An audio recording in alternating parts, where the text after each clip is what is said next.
किसी को कुछ कहना भी होगा तो इशारे में कहूँगी, बैठ जाओ, उठो या चलो, यानी वो ज़बान से कुछ नहीं बोलें, सिर्फ इशारे में बात करें, वो इशारे की ज़बान।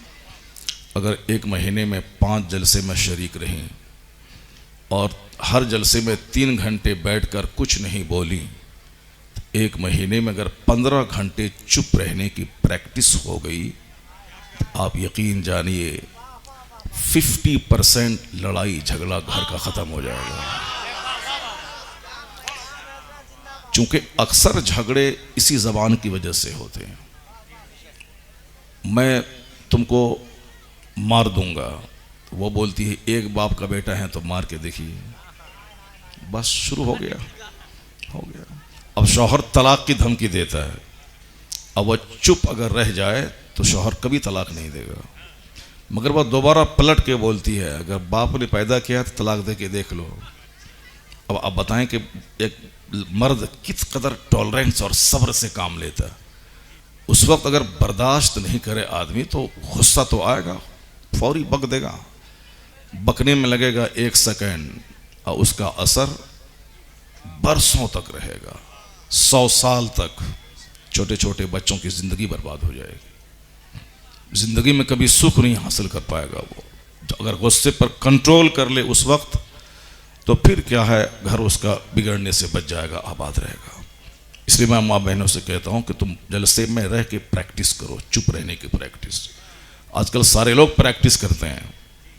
हमारे दिलकश भाई मोबाइल देखकर शायद नात नहीं पढ़े होंगे, चूँकि ये पुराने लोग हैं और 30, 40, 35 साल से नात पढ़ते हैं। और आजकल जो नया नया छोकरा सब होता है वो मेहनत नहीं करता है, मेहनत नहीं करता है, इसीलिए से छोटा सा कलाम भी वो बगैर मोबाइल देखे हुए नहीं पढ़ता है, यार ऐसे देखते रहता है। आखिर तुम जब नात पढ़ता है तो तुम अपने घर में 2 घंटे का टाइम दे के प्रैक्टिस करो, मश्क करो यार, उसी की रोज़ी रोटी तुम खाता है। उवैस कादरी पाकिस्तान का 2-2 घंटे नात पढ़ते हैं मगर मोबाइल नहीं देखते हैं वो। यार हदायत के बख्शिश मुकम्मल दीवान याद है, मेहनती लोग हैं और आजकल लोग मेहनत नहीं करना चाहते। तो एक नात को पढ़ने के लिए कई बार प्रैक्टिस करनी पड़ती है। अब वो एक बार प्रैक्टिस करके आए नहीं पढ़ पाएंगे, एक मिसरे के बाद दूसरा मिसरा भूल जाएंगे, वो उनको 50 बार 100 बार रिपीट करना पड़ता है। जैसे हाफिज़ कुरान होते हैं, पूरा कुरान वो रट चुके हैं, तरावी सुनाते हैं, लेकिन उनसे कह दें कि आज फजर में सूरह यासीन सुनाइए, आप नहीं सुना पाएंगे, नहीं सुना पाएंगे। चूँकि नमाज फजर में पढ़ना तरतील के साथ और है और हदर के साथ पढ़ना और है, तो उन्होंने वो हदर के साथ रटा है, तो तरावी में सुना देंगे, वो तरावी के स्टाइल में सुना देंगे, मगर तरतील के साथ फजर की नमाज में नहीं सुना पाएंगे। फजर की नमाज में उन्हीं सूरतों को सुनाएंगे जिनको उन्होंने प्रैक्टिस की है, मश्क की है। मश्क बहुत बड़ी चीज़ है, मश्क से आदमी पुख्ता होता है। तो अब आप बोलेंगे कि हम उस शौहर कुछ भी बोलेगा हम कुछ नहीं बोलेंगे, ऐसा नहीं, कभी नहीं होगा। प्रैक्टिस करनी पड़ेगी, वो प्रैक्टिस होगी इसी जलसे में।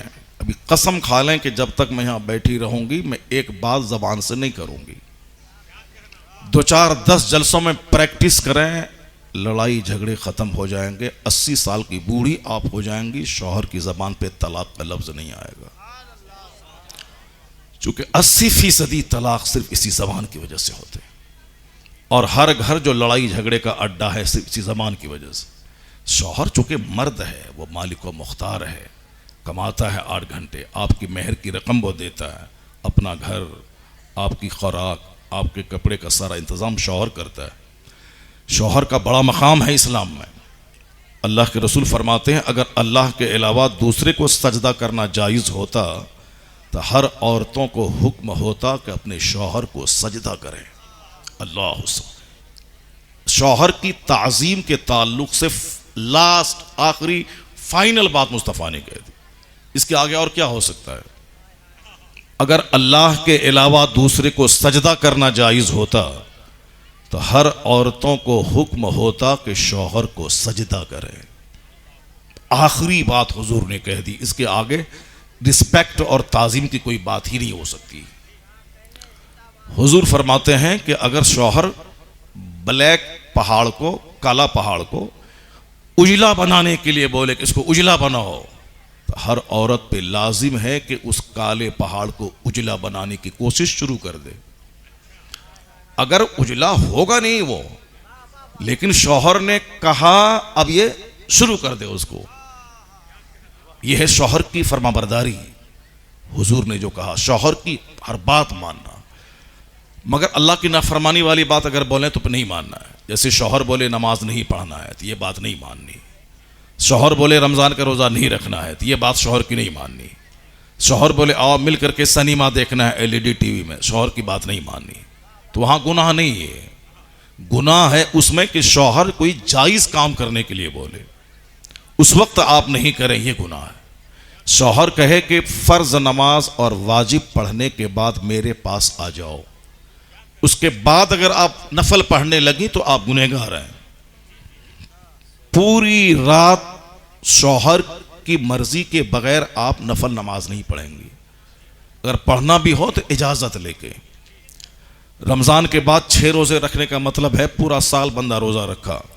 हदीस में आया है कि मन साम रमज़ान, जिसने रमज़ान का रोज़ा रखा और रमज़ान के बाद शव्वाल के 6, ए लड़का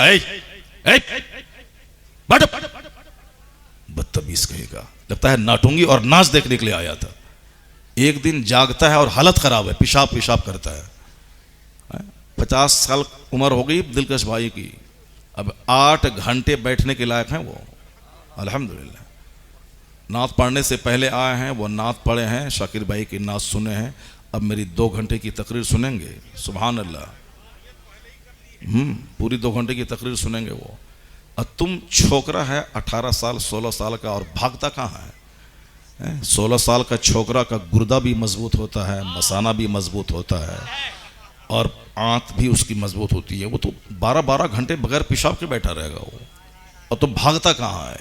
इसलिए मैं कहता हूँ कि गुटखा उटखा सब छोड़ दो। गुटखा खाओगे तो मुंह से पाखाने की तरह बदबू आएगी और पेशाब ढेर ढेर लगेगा।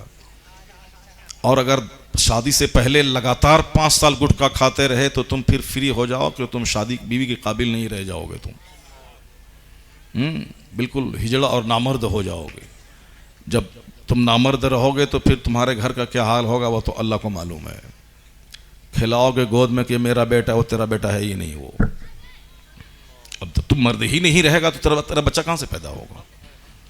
डॉक्टरों ने कहा है कि जो दाढ़ी मोंडेगा उसकी कुव्वते बाह कमजोर हो जाएगी। उसके बाद अगर उसका बेटा मोंडा, पोता मोंडा, फिर उसका बेटा, 7 नस्ल के बाद जो औलाद पैदा होगी वह नामर्दों की पैदा होगी। चूंकि इसका बहुत गहरा ताल्लुक शहवानी ताकतों से है, कुव्वत मर्दानगी से है, बहुत गहरा ताल्लुक। सिगरेट का, गुटखा का, तंबाकू का, बीड़ी का, हुक्का का, इसका बहुत गहरा ताल्लुक लंग्स से है, फेफड़े से है। जितने भी लोगों का फेफड़ा खत्म हुआ, सांस लेने में दिक्कत हुई, डॉक्टर सबसे पहले पूछता है सिगरेट पीता है, बीड़ी पीता है, तंबाकू खाता है, भागो यहाँ से, तुम्हारा इलाज नहीं होगा, जब तक तुम छोड़ेगा नहीं दवाई नहीं देंगे। डॉक्टर भगा देता है उसको, चूंकि उसका गहरा ताल्लुक यहाँ से है, लंग्स से है। जो अननेसेसरी चीज़ें हैं उसके इस्तेमाल से सेहत जाती है, उसके इस्तेमाल से ज़िंदगी की लज्जत जाती है और उसके इस्तेमाल से जन्नत भी हाथ से जाती है। इसलिए तमाम गैर ज़रूरी चीज़ों को छोड़ दे। सेहत बहुत बड़ी चीज़ है। सेहत अगर रहेगी तो माँ बाप के लिए 8 घंटे खेत में हल चलाएगा, सेहत रहेगी तो माँ बाप के लिए 12 घंटे फैक्ट्री में काम करेगा, सेहत रहेगी तो सऊदी अरब में 12-12 घंटे ऊंट चरा के पैसे कमा के घर भेजेगा, सेहत रहेगी तो अपनी बीवी की निगाहों को इधर उधर बहकने से तुम बचाएगा, सेहत रहेगी तो तेरी बीवी तेरी इज्जत करेगी, सेहत रहेगी तुम गरीबों का बोझ उठाएगा, समाज तेरी इज्जत करेगा, सेहत रहेगी तब इशा के वजू से फजर की नमाज कभी कभी जिंदगी में पढ़ लेगा। और अगर सेहत रही तो मक्का से चल के मैदान अरफात 17 किलोमीटर पैदल हज करेगा और हर कदम के बदले में 6 करोड़ नेकियां मिलेंगी। अगर सेहत रहेगी तो दूसरे मुसलमान भाई का काम अगर आ गया तो 10 साल के एतकाफ से यह काम बेहतर है। किसी मुसलमान भाई के काम आ जाना, वो बीमार है हॉस्पिटल में, उनके साथ जाग जाना, उनका बोझ उठा के अपनी गाड़ी पे रख के उनके घर पहुंचा देना, या हमारी सिफारिश की वजह से उनका काम बन जाए। मेरा दारोगा मेरा दोस्त है, मैं उसको फ़ोन कर दूं तो फ़ोन करने से इस आदमी का काम हो जाएगा। ये हुआ दूसरे का काम आना। अगर दूसरे का काम आए तो ये इतनी बड़ी इबादत है कि हदीस में आया है कि हज़रत अब्दुल्ला इब्न अब्बास रज़ी अल्लाह ताला अन्हु मस्जिद नबवी में मोतकिफ़ थे। एक शख्स आया, कहा हुजूर मेरा ये काम है। आप चप्पल पहन के मस्जिद से बाहर निकलने लगे। किसी ने कहा हुजूर आप एतकाफ में बैठे हैं। एतकाफ में मस्जिद से एक कदम भी अगर बिला वजह निकल गया एतकाफ टूट जाता है। और गांव देहात में तो पखाना पेशाब के अलावा घर भी घूम के चला है, एतकाफ नहीं टूटता है लोगों का। जो गांव देहात के लोग एतकाफ में बैठते हैं वो चले जाते हैं पखाना के बहाने खेत, वहाँ से रास्ते में सबसे गप शप सलाम कलाम और अपना घर भी एक चक्कर देख के चलाया, एतकाफ उसका नहीं टूटा। जबकि एतकाफ एक कदम मस्जिद से बेखबरी में भी अगर निकल गया तो एतकाफ टूट गया, उस दिन का एतकाफ ख़त्म हो गया उसका।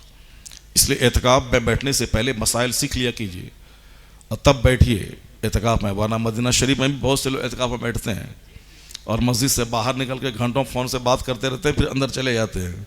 उनका भी एतकाफ नहीं टूटता है, जो लोग वहाँ काम करते हैं इंडिया पाकिस्तान के। तो वो बाहर जब निकलने लगे अब्दुल्लाह इब्न अब्बास रज़ी अल्लाह ताला, किसी ने कहा हुजूर आप मोतकिफ़ हैं, एतकाफ में बैठे हुए हैं। 10 दिन जो एतकाफ में बैठता है और जब निकलता है मस्जिद से तो 2 हज और 2 उम्रा का सवाब मिलता है। और ज़िंदगी में अल्लाह तौफीक दे तो सारे लोग एतकाफ़ में बैठें, आप भी बैठें आने वाले रमज़ान में। और हमारी माँ बहन बेटियाँ भी अपने घर में अलग से एक नमाजगाह बना लें। घर में एक अलग छोटा सा रूम, फूस का घर है तो ठीक है, फूस का ही सही, पुख्ते का है तो छोटा सा रूम बरामदे पे या अंदर में बना लें। कोई मुसलमान नहीं मिला, बहुत कम मिला जो आज हमको बताए, आलिमों को हाथ पकड़ के लेके जाए हुजूर औरतों के लिए मैंने नमाज गाह ये रूम को नमाजगाह की सूरत में बनाया है, आप देख लें। कोई नहीं बोलता, अलबत्ता हाथ पकड़ के वह बाथरूम ले जाता है कि ये मेरा बाथरूम देख लीजिए, और किचन भी ले जाता है। किचन और बाथरूम इसी दोनों को ले जाता है, दिखाने के लिए आता है। किचन में लोग ले जाते हैं कि जरा बेसिन देख लीजिए अच्छा है कि नहीं, और उसके ऊपर में जो वो ग्रेनाइट है ब्लैक कलर का, जरा हजरत ये बड़ा कीमती मैंने लगवाया है, बीवी की पसंद थी, लगा दिया इसको मैंने। और इसमें जो कवाड़ वगैरह लगाया है इंटीरियर डेकोरेशन जा, इसको भी देख लीजिए। और बाथरूम चलिए वो पत्थर जरा ग्रेनाइट और मार्बल वगैरह अच्छा है कि नहीं है, यानी खाना और पाखाना यही काम करना है, इसी को दिखलाना है। और हमारे प्रधानमंत्री जी भी वही किए हैं, आज 8-12 साल में ही उन्होंने किया है। रसोई गैस थोड़ी सी सस्ती कर दी है और महंगा करके अकाउंट में कुछ पैसे चला जाता है गैस। और फिर उसके बाद शौचालय का निर्माण किया है इन्होंने पूरे हिंदुस्तान में। वो स्वचालित शौचालय, यानी वो गाड़ी 2-4 लाख रुपए मिलती है, जब कहीं रख दिया और वो भर गया तो 2-4-5 लाख रुपए वो पानी गई भैंस पानी में। इस तरह से अरबों रुपए स्वचालित शौचालय में बर्बाद हो गए। और फिर गरीबों को दिया पैसे, गरीबों ने उस पैसे से थोड़ा शौचालय बना लिया। और वो पार्लियामेंट में बयान देते हैं कि मैंने भारत में बहुत बड़ा काम किया कि मैंने शौचालय बना दिया। अब उनको बोलिए कि प्रधानमंत्री अमेरिका का वो शौचालय देखने के लिए आपका आएगा, और जापान का प्रेसिडेंट भी शौचालय देखने के लिए आएगा। कोई नहीं आएगा। जापान का प्रधानमंत्री आता है तो ताजमहल देखने आता है, कुतुब मीनार देखने आता है, वो लाल किला देखने आता है। मेरे बाप दादाओं ने वो काम किया कि 500 साल के बाद भी करोड़ों रुपए सालाना आमदनी का जरिया है आज। और आपने शौचालय बनवा के कोई बहुत बड़ा काम अंजाम नहीं दिया। आप शौचालय का नाम आते ही किस तरह नफरत दिमाग में घिन पैदा होती है वो तो सबको मालूम है। अपने अपने मुकद्दर की बात है। कोई ताजमहल बना के चला गया, कोई शौचालय बना के चला गया।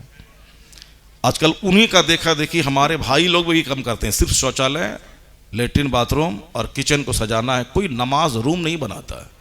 जबकि हर घर में नमाज रूम होना चाहिए ताकि मेरी माँ बहन बेटियां नमाज वहां पढ़ें और आप भी सुन्नत वहां पढ़ करके फर्ज पढ़ने मस्जिद जाइए। हुजूर ने फरमाया है कि अपने अपने घरों को कब्रिस्तान मत बनाओ, अपना घर कब्रिस्तान मत बनाओ, वहाँ नमाज पढ़ा करो। जिस घर में नमाज नहीं पढ़ी जाती है उस घर की मिसाल कब्रिस्तान जैसी है, वहाँ सन्नाटा रहता है। नमाज पढ़ के अपने घर की बरकतों को दावत दो, अपने घर में फरिश्तों को आने जाने का मौका दो, ताकि तुम घर में नमाज पढ़ोगे, तिलावत करोगे, फरिश्ते तुम्हारी तिलावत सुनने के लिए तेरे घर में आएंगे। और जब घर में तिलावत और सुन्नत आप पढ़ के, फ़र्ज़ वहाँ पढ़ने गए, फिर नफल पढ़ के घर में आके पढ़िए। घर में सुन्नत और नफल पढ़ने का ज़्यादा सवाब है, और मस्जिद में फ़र्ज़ पढ़ने का सवाब ज़्यादा है। मस्जिद जाएंगे हर कदम में गुनाह मिटेगा और नेकी मिलेगी, और वहाँ से जितना कदम लौट के आएंगे हर कदम पे गुनाह मिटेंगे, नेकियां मिलेंगी। और फिर 27 गुना ज़्यादा सवाब जमाअत के साथ पढ़ने का मिलता है। और जो मस्जिद में जा सकता है और नहीं जाता है उसकी नमाज घर में भी नहीं होगी। जहाँ तक आदमी मस्जिद में जा सकता है और बगैर किसी उज़्र के अगर नहीं जाए, वह घर में पढ़ ले, घर में नमाज उसकी नहीं होगी। जमात आदतन छोड़ने वाला फासिक मरदूदु शहादा है, उसकी कोई गवाही कबूल नहीं होगी शरीयत में, वह फासिक है। और नमाज छोड़ने वाला वो तो मोमिन कहलाने के काबिल ही नहीं है। हुजूर फरमाते हैं कि जिसने जानबूझकर नमाज तर्क की उसने कुफ्र किया, यानी कुफ्र के करीब पहुंच गया। और मुस्नद अहमद की रिवायत में हुजूर फरमाते हैं कि बेनमाजी का अंजाम कारून, फिरौन, हामान, उमैया इब्न खल्फ, इन 4 काफिरों का नाम हुजूर ने लिया है कि बेनमाजी का अंजाम इन काफिरों के साथ होगा। जरा गौर से सुन लीजिए आप, नात सुनना फ़र्ज़ नहीं है, नमाज पढ़ना फ़र्ज़ है। जुलूस मोहम्मदी फ़र्ज़ नहीं है, नमाज पढ़ना फ़र्ज़ है। गौसे पाक का बकरा ज़बह करना फ़र्ज़ नहीं है, नमाज पढ़ना फ़र्ज़ है। मज़ार पे जाना फ़र्ज़ नहीं है, मगर नमाज पढ़ना फ़र्ज़ है। फातिहा महफिल मिलाद फ़र्ज़ नहीं है, मगर नमाज पढ़ना फ़र्ज़ है। दाढ़ी रखना उतना बड़ा फ़र्ज़ नहीं है जितना बड़ा फ़र्ज़ नमाज पढ़ना है। दाढ़ी मूंडना उतना बड़ा गुनाह नहीं है जितना बड़ा गुनाह नमाज छोड़ना है। पंजाबी पायजामा जुब्बा पहनना उतना कंपलसरी नहीं है जितना ज़रूरी नमाज पढ़ना है। अब कोई जुब्बा पहनता है नमाज नहीं पढ़ता है, वह समझ ले अपनी खैर मनाए। वो दाढ़ी छोड़े हुआ है, नमाज नहीं पढ़ता है, वो समझ अपनी खैर मनाए। वो बेहतर था कि दाढ़ी मूंड लेता मगर नमाज पढ़ता, क्योंकि दाढ़ी मूंडना उतना बड़ा गुनाह नहीं है जितना बड़ा गुनाह नमाज छोड़ना है। एक वक्त की नमाज छोड़ना गुनाह कबीरा है।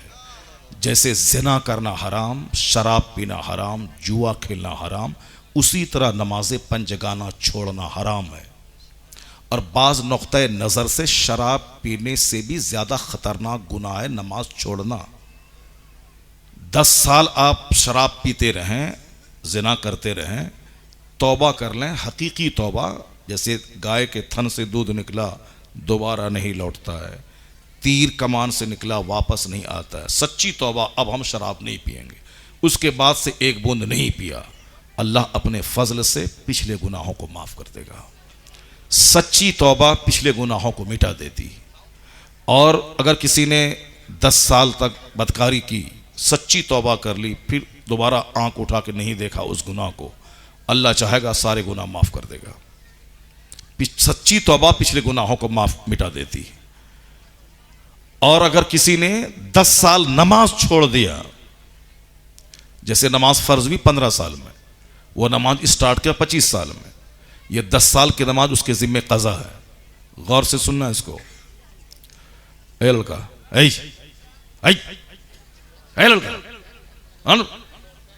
आज देखे जाओ, जिसने 10 साल नमाज छोड़ दिया, तकरीर मेरी शुरू होगी उस हदीस पाक से, वो तो बीच में एक बात चल गई, अभी तो मैं बयान कर रहा हूँ। तकरीर शुरू होगी मेरी वही, बस सिर्फ एक हदीस, ज़्यादा नहीं, एक हदीस सुनना है, चाहे एक हदीस 5 मिनट में ख़त्म हो जाए, चाहे 5 घंटा लग जाए, उससे वो एक ही हदीस आज सुनाऊंगा मैं। वैसे कभी कभी 10-10 हदीस सुना देता हूँ मैं, लेकिन आज टूटी डी में सिर्फ एक हदीस सुनाऊंगा। सुनेंगे ना आप लोग? सुने बगैर तो नहीं जाएंगे आप। हाँ, हमने एहसान भाई की पूरी नात सुनी ना, 3-4 नात पढ़े ना, ये सुनी ना। अब ये पूरी तकरीर सुनेंगे मेरी, अल्हम्दुलिल्लाह, मोहब्बत करते हैं ये। और इनकी नात, मैं इनको बोला परसों कि आप नात जैसे पढ़ते हो वैसी तकरीर मैं भी करता हूँ, सुभान अल्लाह।